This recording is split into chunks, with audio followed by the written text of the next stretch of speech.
You would think that this was an NVIDIA week. With all the news that happened this week, we only focused on NVIDIA. So this weekly summary, we're going to talk about everything that happened this week, or hopefully the most important things that happened this week in the market, in the indices. We're going to talk about Amazon. We're going to talk about Tesla. We're going to talk about Rivian. We're going to talk about Apple. We're going to talk, of course, about NVIDIA. Let's dive in, see what happened, look at the earnings for next week, and also the important events happening next week. As usual, are you ready for the weekly summary? Then let's go.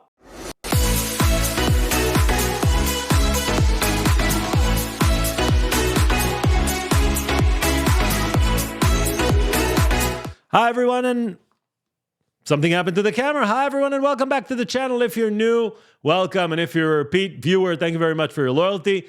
I'm Micha Stocks, and on this channel, we talk about the stock market. This is not financial advice, only for education and entertainment purposes only. And let's directly dive in to our channel.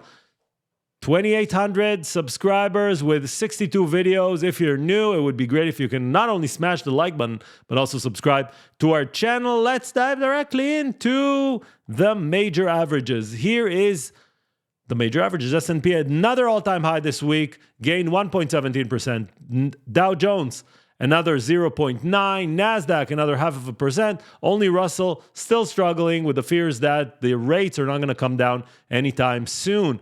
Looking at the major indices, we see communication on the red side, but all the others green, with the materials and healthcare and financials on the green side, up between 1.3 and 2.5%.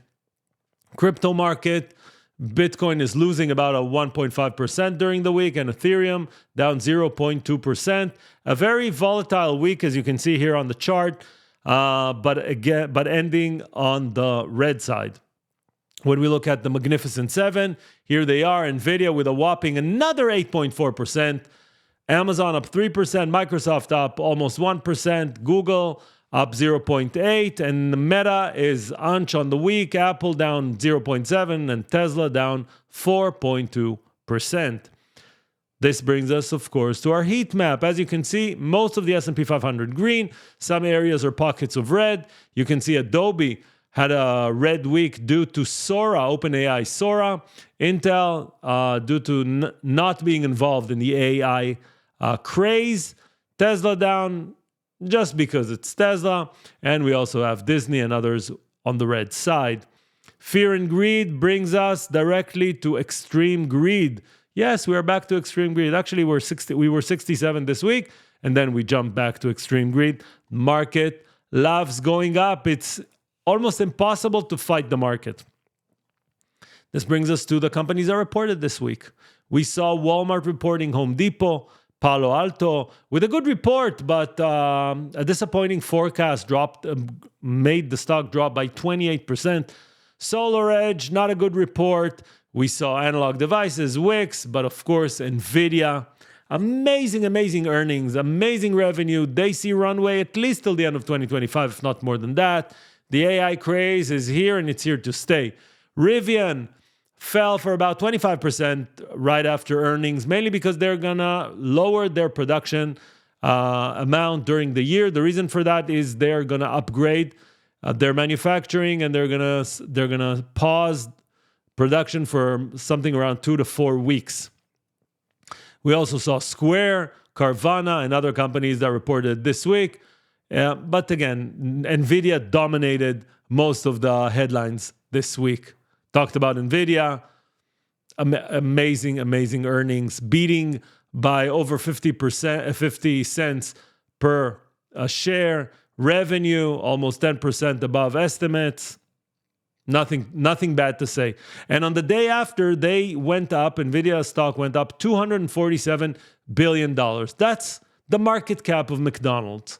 That's the market cap of AMD. They went up in one day, and this week they also celebrated $2 trillion of market cap.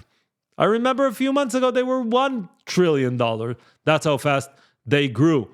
And we also had other pieces of information. Capital One is acquiring Discover in an all-share purchase. They're giving 1.0192 shares per one share of Discover stock. And if it will be approved, of course, they will do that at the end or at the latter part of 2024. Ed Yardeni from Yardeni Research updated his forecast for the next 3 years. He sees 2024 getting to 5,400. We're almost there, actually. 2025, 6,000. And 2026, 6,500. Everyone is bullish right now. Actually, Ed Yardeni was most of the time bullish, so I'll give him that. Everyone is bullish. Everyone is looking at the market just going up, and the fear does not exist anymore. We saw that in the fear and greed, which is, by the way, not a good sign. Walmart is going to acquire the TV maker Vizio. They want to have more and more exposure to the customer itself, to present to the customer, to the consumer, advertisement to shop at Walmart, and that's why they're doing that. AT&T with a huge outage on Thursday. They're saying it was not a cyber attack. It was a process that they didn't do correctly. I wouldn't believe they would say if it was a huge cyber attack, but again, at least I got my cellular connection back. Reddit files finally for an IPO. They raised over $1.3 billion in funding, and they're going to start trade March with the ticker RDDT. Google is pausing Gemini image generation. You know, Gemini, the competitor of ChatGPT. Well, you can ask it to create photos, images. And those images apparently got a bit skewed. And it became a woke issue, a racial issue. Not going to go into that, just to make sure I won't say something that I will regret. But they're pausing the ability to generate images. If you don't know what happened there, just Google it and you'll find all the pictures and all the memes about it. U.S. Justice Department names Jonathan Mayer as the first chief AI, basically the AI czar. And Rivian, we talked about Rivian earlier. Intel signs with Microsoft a strategic agreement that they will produce Microsoft homegrown processors because Microsoft wants to reduce their reliance on NVIDIA. Talking about NVIDIA, short sellers would love to reduce their impact on NVIDIA. They lost $3 billion in the last 48 hours. And Goldman Sachs right now on a race to change the date of when the Fed will reduce rates. Currently, they pushed it to June. Would that be the case or not? I don't know. We will see. And during the weekend, Warren Buffett's Berkshire Hathaways posted 28% surge in their operating earnings, and they have $167.6 billion in cash. If they would put those billions in cash and enjoy the upstream of the market, think of all the amazing things it can do. They feel they don't have enough opportunities right now and everything's expensive and so forth and so forth. That is truly amazing, amazing, amazing.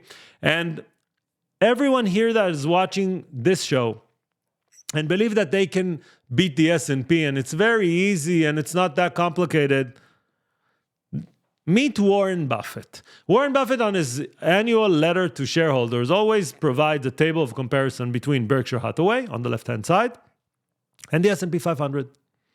And it goes every year and it checks. Of course, Berkshire exists since 1965. The S&P only exists since 1983. And the comparison is not one-to-one. But in the last few years it is. If you take 23 years from 2000 all the way to 2023, of course you can go even back, you can see that it's not that easy to beat the S&P. Not every year they beat the S&P. I might say some of the years they even lose to the S&P. What you do see is that in drastic downdrafts in the market, they usually stay more stable. But when the market goes up very, very fast, usually they are not catching the market, which is an amazing, amazing table to keep everyone humble in understanding the complexity of beating the S&P. Now, I don't think that after you see this table, you see, oh, Warren Buffett doesn't know how to invest. Not at all. What it does show, exactly what Warren Buffett says, that for the average investor, not being average, but the common investor, I'll change the terminology, investing in the S&P 500 would provide you very good gains. Again, going back to 1965, maybe not, but in the last 20 years, not sure it won't. That's Berkshire. And this is Brad Gerstner with his new podcast with Bill Gurley. Brad Gerstner had the opportunity to sit in the car driving FSD 12, the new full self-driving by Tesla. Listen to what he said. Self-driving 12. How was that? It was mind-boggling. I think this is going to be a bit of a ChatGPT moment for full self-driving. But what it just reminded me of the magic of this moment. Tesla rebuilding their models for how they do self-driving around imitation learning and all this interesting stuff going on over there. Like, I think they probably made more progress in the last 12 months than in the last 7 years. Wow, that's a big statement. In terms of what's going on there. And it's going to be rolled out here. It's already rolled out to, I think, 5,000 people. And so, people are going to start experiencing that. And I think we're having more and more of these moments. Right. Because this substrate we're going to talk a lot about today, AI, yeah, and just the compute, like what it unlocks. So that was Brad Gerstner, had the opportunity to drive in an FSD 12 car, Tesla, new full self-driving. I wish everyone could have it, me as well, so we can test it. But again, if Tesla would have that ChatGPT moment, or I'll say it differently, every Tesla investor is waiting for that ChatGPT moment. Hopefully, Brad Gerstner from Altimer Capital knows what he's talking about, and I'm sure he does. If you don't know the context, Brad is the one that sent Meta's board the letter that was kind of the epiphany moment for them to change course from the metaverse into the lean and mean philosophy, which made Meta change from $97 to $440 in a year and a half. So hopefully he knows what he's talking about. Apple launching Apple Sports. At least from my perspective, I think Apple is trying to now compete also as a TV broadcaster for sports. That would provide them the avenue to sell advertisements. Otherwise, I don't see a reason why they would launch a sports app that does exactly what 700 different sports apps do. Very strange. And last but not least, Amazon replacing Walgreens in the Dow Jones, which means that more and more money will enter Amazon of all the funds that need to balance between their holdings around the Dow Jones. Those were the headlines. You saw? I found other things rather than NVIDIA. Let's talk about next week. These are the companies that are reporting. We see Unity and Zoom on Monday, and also iRobot, which would be interesting to hear how they're managing themselves after the acquisition of the Amazon acquisition fell through. We have Norwegian, Devon Energy, Kava, First Solar, and Array reporting on Tuesday. Wednesday, we have Baidu in the morning and TJX, but the afternoon is the most interesting part between Mara, Snowflake, Salesforce, C3 AI. It's going to be super interesting. And Thursday, we get Zscaler, Fisker with a very, very embarrassing video coming out of Marcus Brownlee on his channel saying that the Ocean is the worst car he has ever tested. And on Friday, we'll see Plug and Fubo TV. Economic calendar for next week shows us that on Thursday, we will get, I knew I had it open in the right place, the PCE, the Fed's preferred inflation metric. We'll also have ISM on Friday, and Michigan sentiment as well. And that brings us to the S&P 500. The chart currently is plotted in a logarithmic scale, which means that the distances between the numbers here are different. If you don't know the difference between arithmetic and logarithmic, I'll give you a quick understanding of why the chart looks this way. A gain of $100 from 400 to 500 is not the equivalent by percentage between 500 and 600. Why? 100 divided by 500 is different than 100 divided by 400. When you look at an arithmetic scale, the regular scale where the distance in the y scale is the same between each of the numbers, then you see every $100 equal, whether it's 100 from 400 or 100 from 500. When you change it to logarithmic scale, the scale changes by percentage. So 100 over 400, the distance is not the same as 100 from 500. If it was too complex for me quickly to explain, you can just Google it and see. Why am I looking at it this way? Simply because when you have these trend lines here, you can see that we bounced December 13th, or actually we got rejected December 13th. We got rejected again July 28th, 2023, of course, and we got rejected on Friday, February 23rd. Now, would this be the resistance that would take us down for the correction or not? I don't know. What I do know is that we are stretched, we're overbought. All the oscillators show that a correction is in the cards. Will it happen this week, next week, or the other week? No one really knows, but I would start getting prepared for one. Currently, market is exuberant. Money's coming in. Everyone's happy. When everyone's happy, when crazy things are happening, usually the time to be careful. Hope you enjoyed our weekly summary. Smash that like button. We will meet here next week. Same time, same place. Till next time. Bye-bye.